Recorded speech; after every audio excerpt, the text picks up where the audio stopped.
ملګری سوال وکړو زموږ نه چې تاسو اهل الحدیث مسلک ته په څه وجه باندې راغلې. دویم سوال چې کوم تاسو وکړو چې تاسو ته به اهل الحدیث علما څنګه ښکاره کېدل. نو مفتي صاحب محترم بل تپوس به زموږ دا وي چې په سوشل میډیا باندې دا خبره ډیره چلیږي چې مفتي صاحب ته لالچ ورکړی شو یا د عهدې یا د پیسو او د هغې د وجې نه د یو تنظیم یا مونږ خو تنظیمونه یا شته یا نشته هغه بېله خبره ده، خو د عقیدې نه لاړو بلې عقیدې د سلفیت د عقیدې د اهل الحدیث د عقیدې اعلان یې وکړو د پیسو د وجې نه یا د دنیا لالچ د وجې نه یا د عهدې د وجې نه. نو دا خبره څومره پورې حقیقت دی؟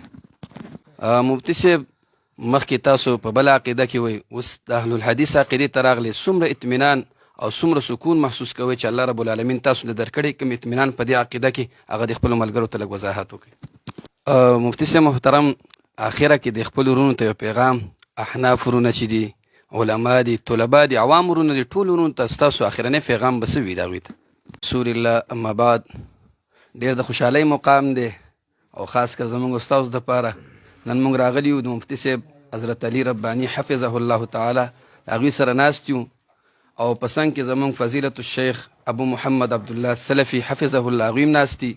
یو څو تپوسونه چې په سوشل میډیا باندې چلیږي او ډېر ملګري زموږ نه کوي په واتساپ په فیسبوک وغیره باندې، هغه موږ نن غواړو چې د مفتي صاحب نه مخامخ وکړو او د هغې جوابونه مفتي صاحب محترم په خپله باندې وکړي. یو په هغې کې دا دی چې مفتي صاحب د عقیدې ته په څه وجه باندې راغی، د عقیدې ته د راتللو څه وجه وه؟ وعلیکم السلام ورحمت الله وبرکاته. د نیټ په سترګه باندې کتونکو مسلمانانو او زموږ ګران قدرمند اور مذهبی رهنما ډیر بهترین عالم او داعی د قرآن او د حدیث الشیخ عبدالله السلفي او خپل رور جناب راشد جلیل صاحب او نور ټول راغلی قابل قدر علماء کرامو، السلام علیکم ورحمت الله وبرکاته. د ملګری سوال وکړو زموږ نه چې تاسو اهل الحدیث مسلک ته په څه وجه باندې راغلې. دغه سوال وکړه جی. باعث وجه دا ده جی چې زمونږ په مزاج کې د ابتدا نه د ډیرو ملګرو ته پته ده چې د دلیل ته تسلیمېدل دا الله سبحانه وتعالی زما مزاج کې اچولیو اور د ملګرو ته زما پته ده د نت په سترګو م خلکو ګتلي دي چې کم ملګري ما سره د طالب علمۍ زمانه کې پاتې شوي دي. طالب علمۍ کې به ما په دوو موضوعاتو مناظره کوله، یو طرف ته به زه مدعي شوم نو یو څیز به مې ثابت کو، به مې مقابل خصم به مې غلی کو، بیا به مې خصم ته وی چې تا خو سره زما جواب نشو کولی، بل جانب به مې فرضي ته ور واغستو، بیا به د مدعا علیه په جانب کې هم ما ډیر قوي مهارت الله را کړو. عرض دا چې د دلیل توړ هم مال راتو، خو د زړه کې زما دا الله رب العالمین یو کشش ایښی، کما به د یو دلیل فرضي جواب وکړو هم خو چې دلیل کې به قوت و زه به هغې ته تسلیمېدم او هغه خبره به زما د زړه نه وته نه. نو ابتدا داسې وه چې یو کس ما ته ووی چې یاره احناف علما کرام کوم دا مانځه کې دعای قنوت وی اللهم انا نستعینک ونستغفرک، اولې وی چې دا خو په مرفوع متصل حدیث کې ثابت نه دی.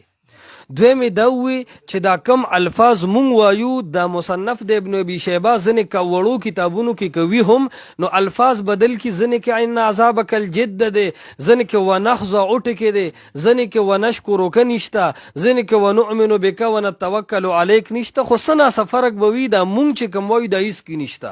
مې چې دا خو به زه پیدا کوم دې پسې زه ولګېدم. هغه عالم اهل الحدیث مکتب فکر ساده سړی و د دې یار حسین، زه دې پسې ولګېدم. ما هغه وخت کې د غلام حضرت شیخ صاحب چې یو عالم و د بریلوي مکتب فکر، هغه ته مو ووی چې شیخ استاذ مو چې دا څنګه دی، منطق فلسفه مو ته ویلې وه.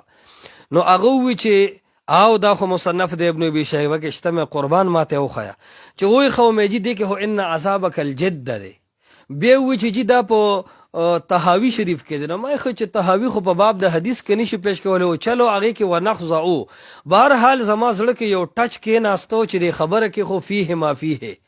زه ولګېدم کلک په دې ومه چې دا څیز به زه ثابتوم. او خلاف د دې ومه چې اللهم اهدني فيمن هديت صرف نه دی ثابت، دا نورم ثابت دي. ولګېدم په ډېرو علماو ما راونډ کو، خو سوا د تعصب او د ضد بازۍ نه زه تر ننه چا په دې ټکي مطمئن نه کړم چې یاره دا څیز واقعي په قوي دلیل ثابت کی. اخر کې مې د ځینې باشعور علماو نه چې نوم یې نه اخلم دا مې واورېده، وایي منو چې دا شی نشته، خو که چېرې دا وایو نو منهج د سلفیت ډېر په تیزۍ سره ترویج کوي. نو ما ووی چې که خبره داسې وي خو زه د 1000 ځله بې عزته شم، زه به همداسې کوم او زه به حق وایم. بیا د دې نه علاوه کرته ډېر مسایل رالل، بیا د رفع الیدین او د آمین بالجهر مسایل دلته شروع شو چې کله په هغې باندې طعنونه د موحدینو د طرفه رالل.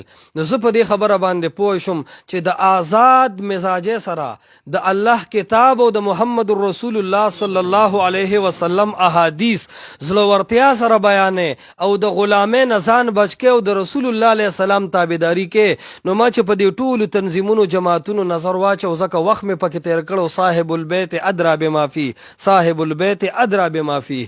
نو په دغه بنا چې ما وکتل نو زه په دې پوه شم چې نن کو د قرآن او د حدیث په آزاد مټ سره خدمت کوي دا علماء اهل الحدیث دي، نو بلا چون چرا او بلا ججک ما دا مسلک قبول کو، اعلان حق مې وکړ. او مفتی صاحب محترم، دویم تپوس چې هغه زما خپل ذهن کې ګرځي هغه دا دی چې تاسو مخکې چې تاسو اهل الحدیث شوي نه وئ، د هغې نه مخکې تاسو ته د سلفیان داسې به اهل الحدیث د عقیدې والا سلفي منهج والا دا خلک تاسو ته څنګه ښکاره کېدل؟ جزاکم الله خیرا کثیره. دویم سوال چې کم تاسو وکړو چې تاسو ته به اهل الحدیث علما څنګه ښکاره کېدل، نو دوه ادوارو. یو دور داسې و چې واقعي موږ په سیفیت، بریلیت او په جامد تقلید کې پریوتو.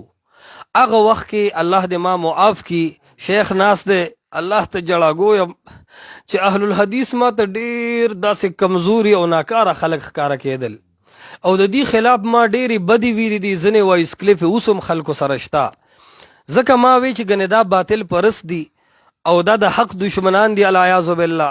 نو ما ډېر کلک خلاف د دې کړي دي، بلکې مونږ به الله رب العالمین د لوی جون شیخ امین الله الفشاوري حفظه الله ته ورکي، د خلکو مونږ ته هغه په سترګو کې ډېر بد ښکاره کړی، نو مونږ به ځینې هغه الفاظ د هغې په حق کې وي چې ما د ټولو شیوخو سره ملاقات وشو، ما له اوس هم حیا راځي زه هغې سره د هغې د وجې ملاقات نشم کولی.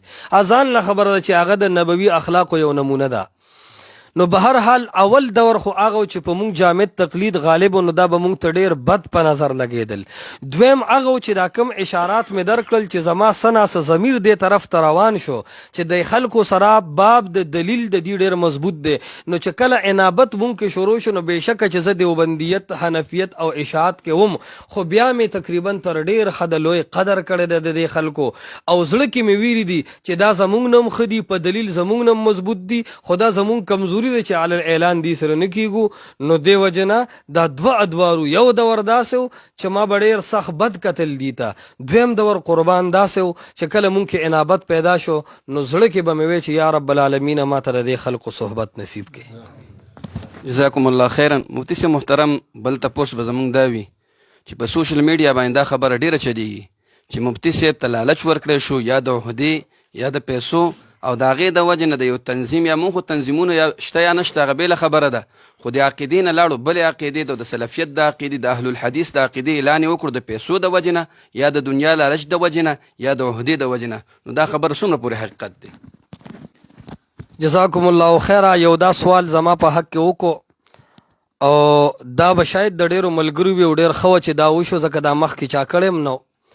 اوله خبردار قرآن ذکر کی وقال رجل مؤمن من آل فرعون یکتم ایمانه. کله کله سړی خپل حق عقیده پټه وساتي خو هغه تسلیم کړي وي. الله گواه د مونږ حق ډېر مخکې تسلیم کړو، خو ځینې مینوال او طلباو ته په دې ایثارو چې دی هم مطمئنه کو د دې څه اعتراضات دي هغه دفع کو، بیا علی الاعلان د دې حق تایید وکړو چې په دې باندې حجت قایم شي. رب گواه دی په دې خبره او دا زمونږ د اشاعت التوحید و سنت ملګري خصوصا گواه دي چې ما عزت بیلو کو اومې ګټو په دې ملګري گواه دي. زما د بجلی بیل ملګرو داخلو ما ته ښه سهولیاتو، زما چې کم دی جوړه جامه به ملګرو کول، ما ته ملګرو پیسې هم را کړي دي، چا چې پیسې را کړي دي هغه مې پرېښودل، چا چې سهولیات راکړي دي هغه مې پرېښي دي، چا چې ډېر عزت راکړو ما هغه خلک پرېښودل. نو دا خو یو ډېر ناقصه سوال دی چې خلک ووایي چې دا د لالچ په وجه. زه دوه خبرې کوم. یو خبره دا کوم چې دا خبرې خلکو د شیخ العرب والعجم شیخ عبدالسلام الرستمی رحمت الله علیه په حق کې هم کولې چې دا لالچ پسې د دنیا لالچ د وجه واړید. خو ما یو ملګري ته وی چې ته د اشاعت سره او زمونږ د پنجپیر موحدین علماو سره تعلق ساتې نو دا خبره مه کوه. ولې مې ته چې خلکو ته وی چې شیخ عبدالسلام رحمت الله علیه یا مفتی حضرت علي د پیسو د وجه لاړل مې په دې ته بدنامېږي وي څنګه مې خلک به تا ته وایي چې د پنجپیریانو دومره کمزورې عقیده ده چې د لالچ د وجې اوړي. مې دا یو خبره شوه. دویم مې زه چې د پیسو د وجې اوړم نو زه تا ته یو خبره کوم پته لګي چې زه کمزوري سلفي یم پیسو د وجې اوړم. مې ته $1 روپۍ یو اهل حدیثو یو چڼي له ورکه په $1 باندې زه ته هغه راواړوه. سوال نه پیدا کیږي. الحمدلله مونږ ته اطمینان دی، مونږ حالات قبول کړل، په ما کمزوري رااله، زمانه ملګري جدا شو، په ما سختۍ رااله، په ما امتحانات رااله، ما دا ټول قبول کړي دي د دې د وجه نه چې زمونږ یو لوی سفر دی الله ته روان یو، آخرت زمونږ ته یو لوی منزل پروت دی. هغې ورځې ته د خپلې غاړې خلاصولو له خاطره ما صرف د قرآن او د حدیث منهج قبول کړی دی. په رب کعبه مې د قسم وي په کلما طلاق سره زه دا خبره کوم الله سره به زمونږ ملاقات وي که زه د $1 روپۍ لالچ لرم البته وام چې میشن د سلفیت به دنیا ته رسوم، خپل آواز به کوم، په دې مې خپل بېعزتي هم قبول ده، په دې مې غربت هم قبول دي، په دې مې دا سر هم قربان شه، په دې مې وینم قربان شه. جزاکم الله خیرا. مفتی صاحب مخکې تاسو په بله عقیده کې وایي، اوس د اهل الحدیث عقیدې ته راغلی، څومره اطمینان او څومره سکون محسوس کوئ چې الله رب العالمین تاسو له درکړی کوم اطمینان په دې عقیده کې هغه د خپلو ملګرو ته لږ وضاحت وکړئ. جزاکم الله خیره. لنډ جواب به د دې خبرې دا وکړو چې یو ملګري بیګا ټلیفون باندې وویم چې مفتی صاحب په مخکې ژوند کې په اوس کې څه فرق و. نو ما ورته وی چې دا فرق و چې مخکې به مسله وکړه نو ټوله شپه به بیا شامي او علمګیري کته چې مفتابهي قول مې ویلی ده که غیر مفتابهي. یره رای د امام ابو حنیفه قوي ده که د امام محمد رحمت الله علیه. یره ما خو مفتابهي قولي خو امام ظفر صاحب کتل غواړي هغه هم اکثر اجماع کې خفه کیږي. نو مې اصل غمونه به مبصرو. اوس خو الحمدلله بخاري شریف کلاو کو وایو مسله دا ده لقوله تعالی، کله وایو لقوله علیه الصلاة والسلام. نو اوس خو ډېر زیات خوشحاله یو الحمدلله.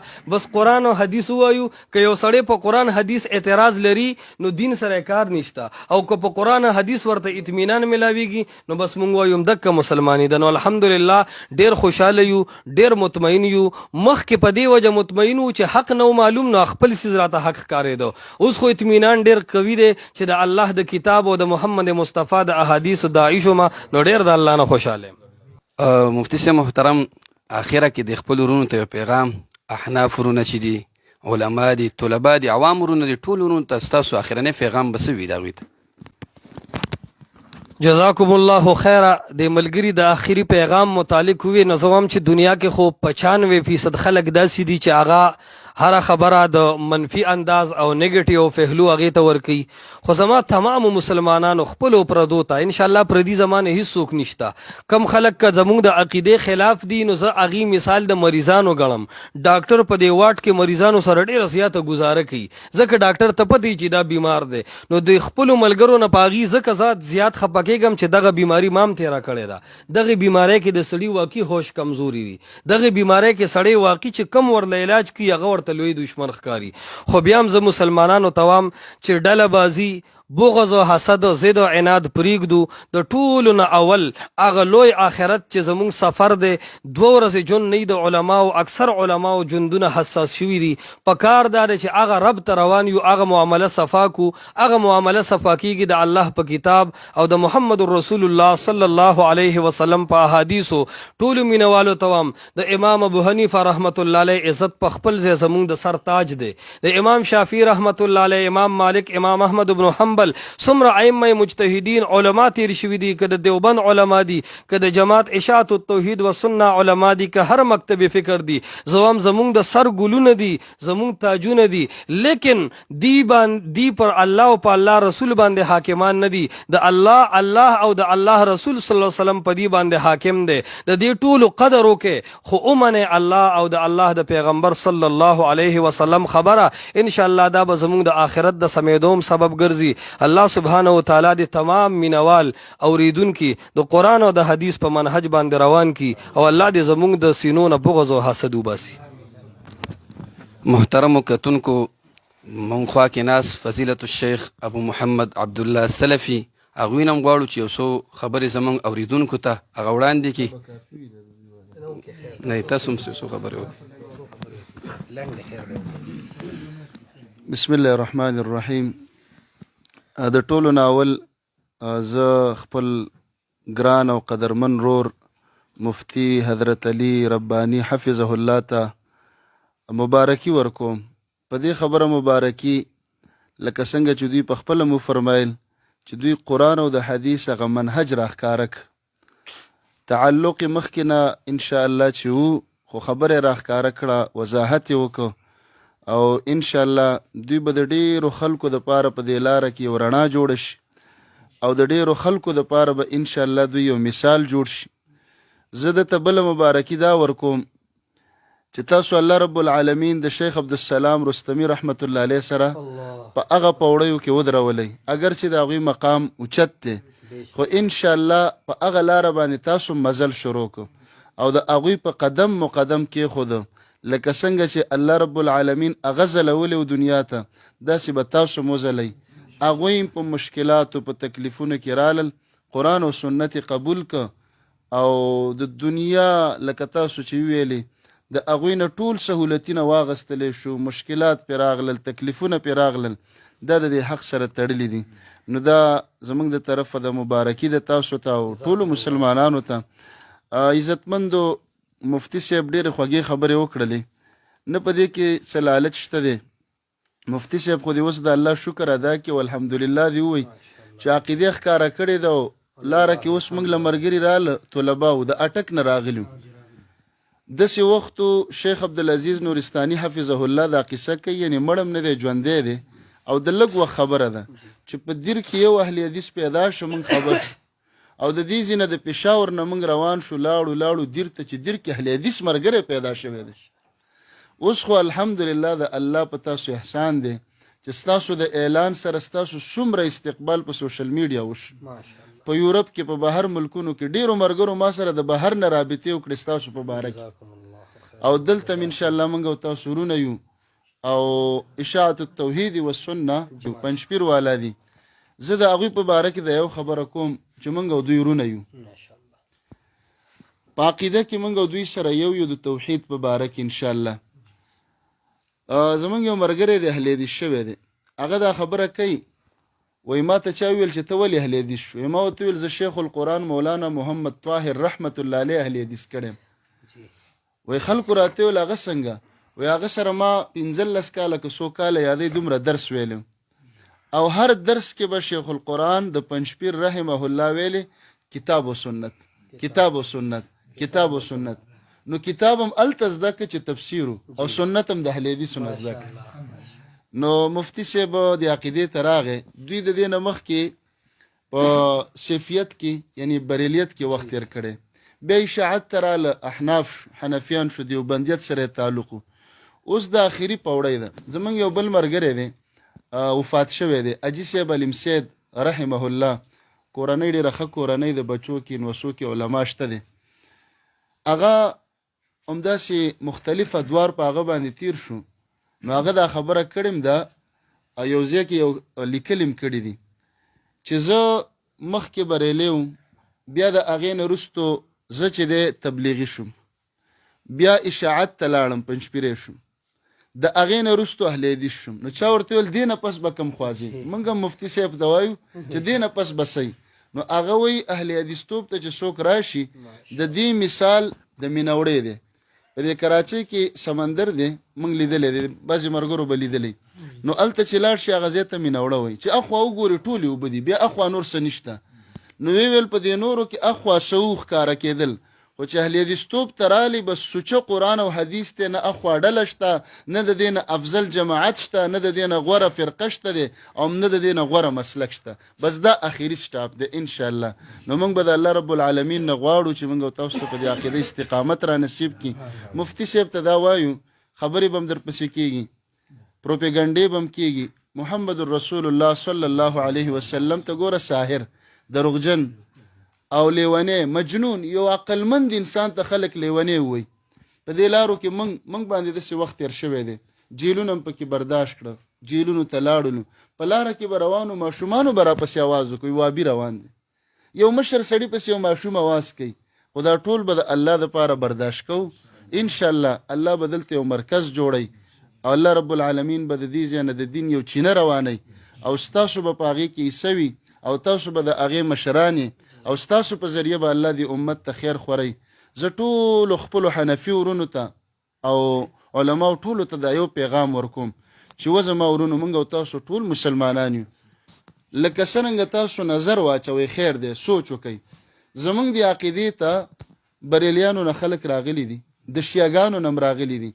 د سیفیانو نه راغلي دي د احنافو نه د پنجپیریانو نه د تبلیغیانو دا ټول زموږ ورونه دي زمونږ په اهل حدیثو کې وګوره تپوس کوه څوک به وایي سابقه بریلی وم څوک به وایي سابقه تبلیغي وم څوک به وایي سابقه دیوبندي وم خو د اهل حدیثتوب هغه عقیده ده الحمدلله چې دلته څوک راغلی دی یو خو هغې چې په میشن او په دوکه راغلی چې 2 ورځې اعلان وکړي او 15 ورځې پس بیا ووایي چې یاره هغه د یهودو کار وکړي چې میشن او دوکه نه وي او زړه ته الله عقیده کوزه کړه انشاءالله تر ننه پورې څوک نشي ښودلی چې د دې عقیدې نه څوک واپس شوی او بلې عقیدې ته لاړ شي ابو سفیان چې کله د هرقل مخې ته کېناست هرقل ته یو تپوس دا وکړه چې مسلمانان زیاتیږي که کمیږي هغه ورته ویل یزیدون زیاتیږي دویم تپوس یې ته دا وکړه چې آیا په دې مسلمانانو کې داسې شته دی چې څوک مسلمان شوی او د دین ته سپک کتلی یو خو د لالچ خبره لالچ نه چې دین یې خوښ نه دین سره بغض پیدا شي